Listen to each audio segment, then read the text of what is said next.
अस्सलाम वालेकुम प्यारे दोस्तों, मेरा नाम इम्तियाज़ है और मैं 18 साल का हूँ। जब मैं 12 साल का हुआ तो अब्बू सऊदी अरब चले गए। मैं और अम्मी चचा के साथ रहा करते थे। चचा हमारी हर ज़रूरत का ख्याल करते थे।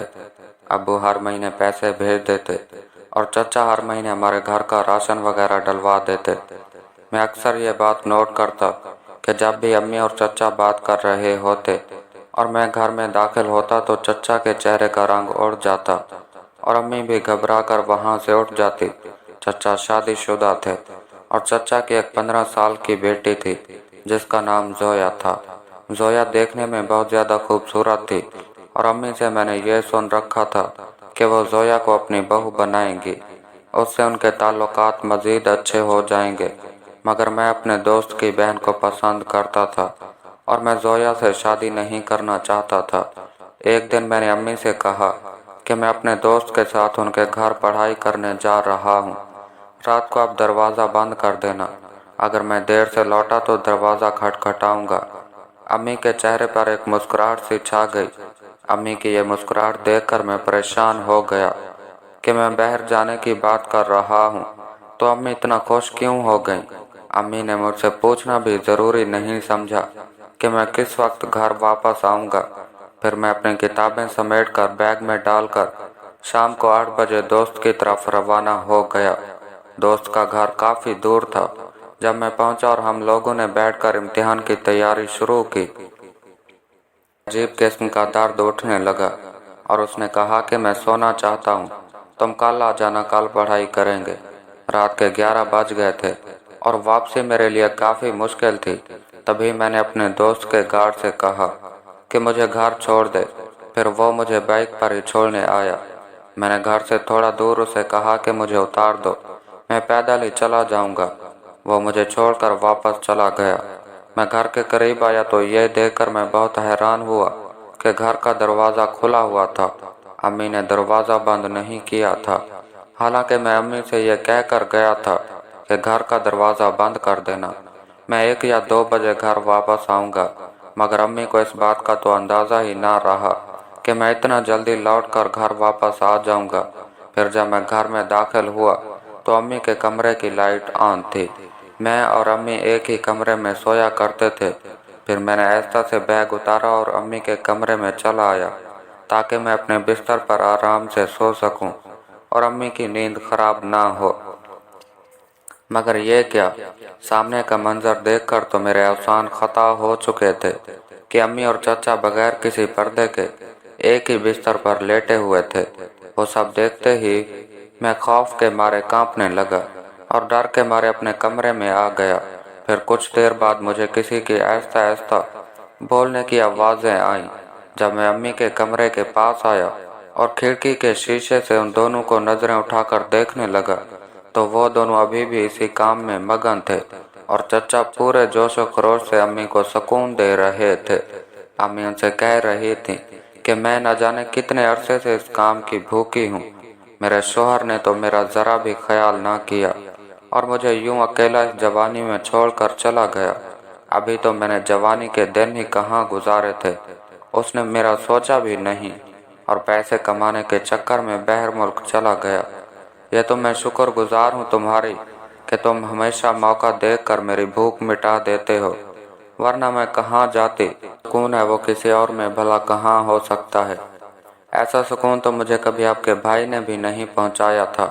चचा ने अम्मी को जोर से पकड़े हुए था और अपनी रफ्तार को तेज किया जा रहा था। फिर अम्मी उनको कहने लगी कि जल्दी मत करें, इम्तियाज़ को आने में काफ़ी वक्त लगेगा, उसके दोस्त का घर काफ़ी दूर है, आपको फिक्र करने की ज़रूरत नहीं है। तब चचा अम्मी से कहने लगे कि ऐसा ना हो इम्तियाज़ हमें देख ले और अपने बाप को बता दे, फिर तो हमारे सारे किए किराए पर पानी फिर जाएगा। एक रात के चक्कर में हम पूरी ज़िंदगी का सुकून खो देंगे। जब इम्तियाज़ कॉलेज जाता है तब तो हमें मौका मिल ही जाता है।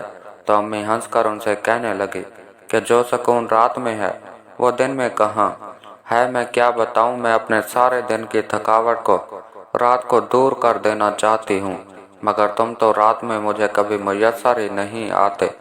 मैं तुम्हें बता भी नहीं सकती कि इस वक्त मैं कितनी खुश हूँ। इम्तियाज़ के अब्बू तो शुरू से ही मुझे पसंद नहीं थे। उनसे तो मुझे अजीब किस्म की बू आती थी। वो तो अपनी सफाई सुथराई का भी बिल्कुल ख्याल नहीं रखते थे। मगर तुम कितने अच्छे हो, लगता ही नहीं कि तुम अहमद के भाई हो। फिर वो दोनों ये सब कुछ करने में मगन रहे और मैं ये सब कुछ देखता ही रह गया, क्योंकि अब मुझ में इतनी हिम्मत नहीं थी कि मैं जाकर उनसे कोई बात करता। फिर उस रात मैं अपने कमरे में जाकर सो गया। रात को 2 बजे के करीब चचा घर चले गए और अम्मी ने जाकर दरवाज़ा बंद कर दिया। लेकिन अम्मी इस बात से बेखबर थी कि मैं कब का आकर अपने कमरे में सो चुका था। फिर सुबह को जब मेरी आंख खुली तो मैं बाहर आया। अम्मी किचन में नाश्ता बना रही थी। मुझे देखकर उनके चेहरे का रंग उड़ने लगा। फिर वो मुझसे सवाल करने लगी कि इम्तियाज़ तुम कब आए? मुझे तो तुम्हारे आने की कोई खबर ही ना हुई थी।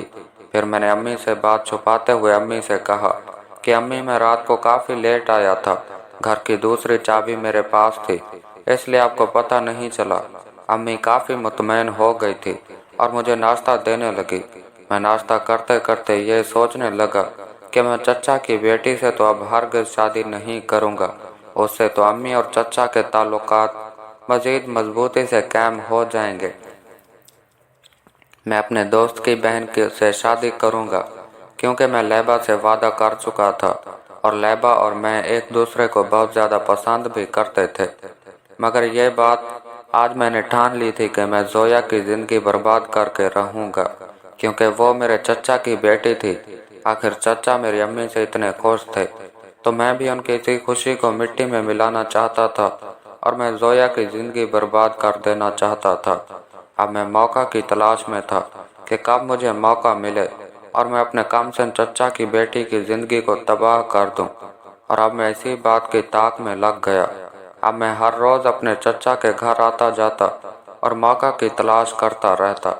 जोया की अम्मी स्कूल टीचर थी और उसके अब्बा की अपनी दुकान थी। वो सुबह सुबह अपनी दुकान पर चले जाते और अपनी माँ के साथ ही घर वापस आती, जिसकी वजह से मुझे मौका नहीं मिल सकता था। एक दिन एतवार का दिन था, मैं भी घर में खाली बैठा हुआ था। तभी अम्मी ने मुझे कुछ पैसे दिए और कहा कि चचा को दे आओ, और कहा कि ये सामान के लिए हैं। मैंने उनको फ़ोन पर सब कुछ समझा दिया है, वो शाम को लेता आएगा। मैं चचा की दुकान पर जाने की बजाय सीधा उनके घर चला गया। जोया अपने घर लॉन्च में बैठी टीवी देख रही थी। जब मैंने उनसे पूछा कि चचा कहाँ हैं, तो वो कहने लगे कि तुम्हें तो पता भी है, अब्बू दुकान पर होते हैं। फिर मैंने अनजान बनते हुए उनसे चच्ची का पूछा, तो वो कहने लगी अम्मी अपनी किसी दोस्त के घर गई है। फिर मैंने जोया से कहा कि मतलब अब तुम घर में अकेली हो? उसने कहा हाँ, अम्मी 2-3 घंटे तक वापस घर आएगी, मगर तुम क्यों पूछ रहे हो? मैंने इधर उधर उनके घर का जायजा लिया, क्योंकि उन्होंने घर में मासी रखी हुई थी जो घर के काम करती थी, मगर वो भी नहीं थी। फिर जोया कहने लगी कि मासी काम खत्म करके जा चुकी है। दिन के 12 बज रहे थे और जोया टीवी देखने में मगन थी। फिर टीवी पर अजीब वाहियात किस्म का गाना चलने लगा, जिसे जोया बहुत ही मज़े के साथ देख रही थी। फिर मैंने जोया से कहा कि जोया ये सब तुम क्या देख रही हो? तुम्हारी ये सब देखने की उम्र नहीं है। तो वो गुस्सा करने लगी और कहने लगी कि इम्तियाज़, तुम यहाँ से दफ़ा हो जाओ और अपने काम से काम रखो। तुम्हें मुझे कुछ समझाने की कोई ज़रूरत नहीं है, ज़्यादा तुम मेरे बड़े ना बनो। फिर मैं उसके पीछे जाकर खड़ा हो गया और अपने हाथ उसके आगे सरका दिए और उसके दोनों को पकड़ लिया। फिर जोया कहने लगी कि इम्तियाज़, ये तुम क्या कर रहे हो? फिर मैं उससे कहने लगा कि वही कर रहा हूँ जो तुम देख रही हो और करवाना चाहती हो। मैंने दोनों को जोर से पकड़ा हुआ था। वो कहने लगी छोड़ो मुझे। फिर जैसे ही मैं मज़ीद जोर देने लगा शुरू किया तो उसमें एक सरूर पैदा होने लगा और वो मुस्कुराने लगी। मैंने कहा इतनी सी उम्र में इतने बड़े जल्दी निकल आए हैं। फिर मैं जल्दी से उसके पास हुआ और उसको सोफे पर धक्का दिया। वो मुझे बार बार मना करती रही, मगर मैंने उसकी एक भी ना सुनी। फिर मैं उससे कहने लगा जोया, डरो नहीं, तुम्हें आज नहीं तो कल मेरा ही होना है। मैं उसको सिर्फ बेवकूफ़ बना रहा था। फिर वो कहने लगे कि इम्तियाज़, یہ سب کچھ ٹھیک نہیں ہے، تم غلط کر رہے ہو۔ پھر میں اس سے کہنے لگا کہ نہیں زویا، اب ہم دونوں کی عمر ہو چکی ہے اور ہمارے بڑے تو ہماری کسی خواہش کا خیال نہیں کریں گے۔ بالآخر ہمیں خود ہی سب کچھ کرنا پڑا۔ پھر میں نے ایسا سے وہ سب کچھ کرنا شروع کر دیا، اور اب زویا بھی میرے ساتھ راضی تھی اور وہ مجھے کچھ نہیں کہہ رہی تھی۔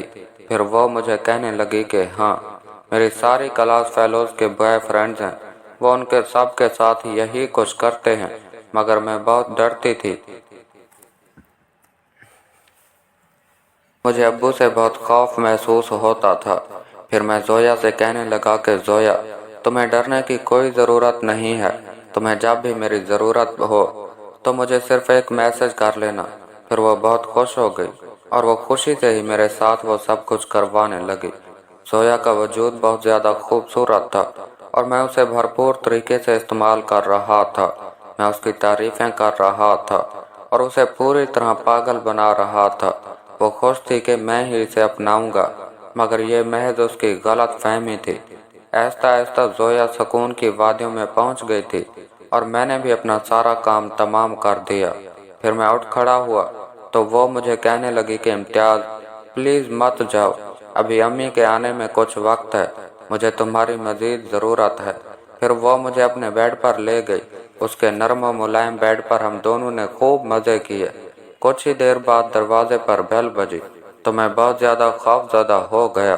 تو وہ مجھے کہنے لگی تم ڈرو نہیں، میں سب کچھ سنبھال لوں گی۔ پھر اس نے امی کو کہا کہ امتیاز کو میں نے ہی یہاں بیٹھنے کا کہا تھا، کیونکہ میں گھر پر اکیلی تھی اور مجھے ڈر لگ رہا تھا۔ اس کی امی مطمئن ہو گئی۔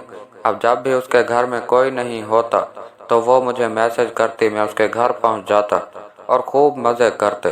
اگر کہانی اچھی لگی تو ہمارے چینل کو سبسکرائب کیجیے اور بیل آئیکن کو کلک کیجیے تاکہ ہماری نئی کہانی آپ کو آسانی سے مل سکے۔ شکریہ۔